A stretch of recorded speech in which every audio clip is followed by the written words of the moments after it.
You know that feeling, right? We've all been in that meeting. The leader asks a great question, genuinely wants to hear from everyone, and then just crickets. Today, we're going to dig into why that happens. And trust me, the answer is way, way older and weirder than you think. Yes, the famous line, "I'd love to hear your thoughts." It's said with the best intentions, you know? The leader leans forward, they open the floor, and they wait for this amazing wave of collaboration and brilliant ideas to just pour in. But the wave never comes. Instead, that hopeful pause just stretches and stretches and gets super awkward.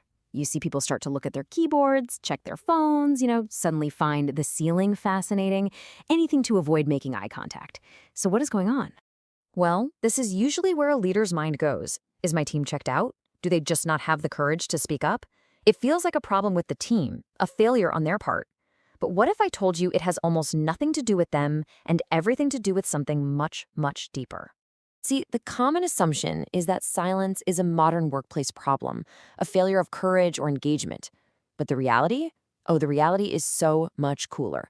That silence is actually a survival instinct, hardwired into us from our ancient past. You're not managing professionals, you're managing their inner cavemen. So let's dive into the science of this because it's fascinating. We're not talking about office psychology here. We're talking about the wiring that's been baked into our brains for hundreds of thousands of years. Okay, so at the core of all this is a process called status detection. The best way to think about it is like an old piece of software that's always running in the background of your brain's operating system. Its one and only job is to scan the room and figure out the pecking order. Who's the alpha? Where do I fit in? And most importantly, what do I need to do to stay safe in this little tribe? And this wiring goes deep. I mean, for the vast, vast majority of human history, figuring out that hierarchy wasn't about getting a better parking spot. It was about life and death. If you challenged the person in charge, you could get kicked out of the tribe, which basically meant you were done for. The modern office? It's just a tiny blip on the timeline, but we are absolutely still running that same ancient software. And hey, this isn't just some fun little theory. It's backed by some serious science. Researchers like Michael Gazzaniga have shown that our brain is always scanning for social rank. Robert Sapolsky's work with primates proved that your status directly impacts your stress levels and your health. And Amy Edmondson, who's brilliant, found that we are constantly doing this cost-benefit analysis of social risk in teams. It all points to the exact same thing. Our brains are obsessed with protecting our status. So if this is so deeply wired into us, why do our attempts to fix it almost always fail? Why can't we just tell people, hey, it's safe to speak up and have it work? Well, it's because our ancient instincts are way, way more powerful than our modern intentions. This quote just nails the whole problem. It's like you have two brains. Your modern, logical brain, the one that uses spreadsheets, hears the leader say, "We value honesty," and it nods and says, "Okay, cool." But that deeper, older caveman brain, it's not listening to the words at all. It's just scanning, constantly scanning for threats. And here's why. That ancient brain cares way less about official policy and way more about social patterns. You can put up all the "this is a safe space" posters you want. It doesn't matter. The only data your caveman brain trusts is what it sees. What happened last time someone disagreed with the boss? Did they get praised for their honesty, or did they get subtly shut down? That pattern, that is the only truth it believes. Okay, so if we can't just talk our way out of this ancient wiring, what on earth are we supposed to do? Well, this is where it gets really powerful.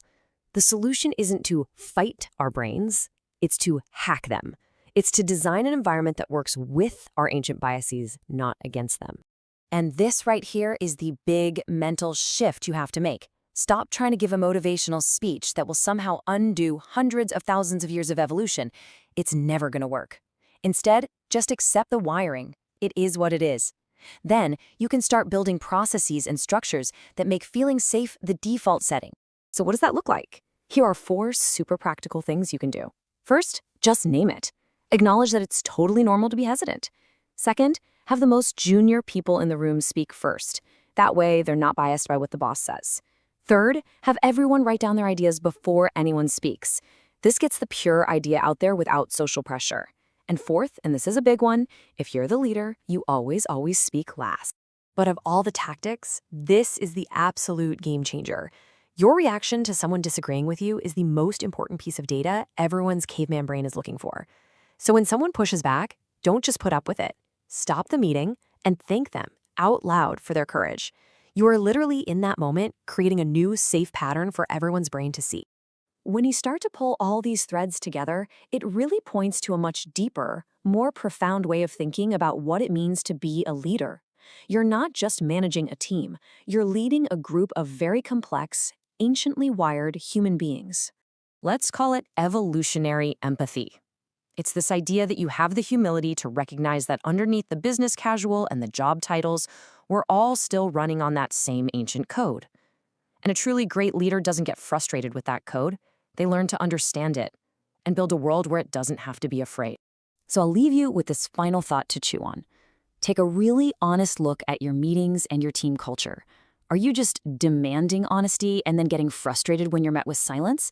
Or are you thoughtfully designing an environment where that ancient risk-averse part of our brain can finally feel safe enough to speak the truth? Because that difference is everything.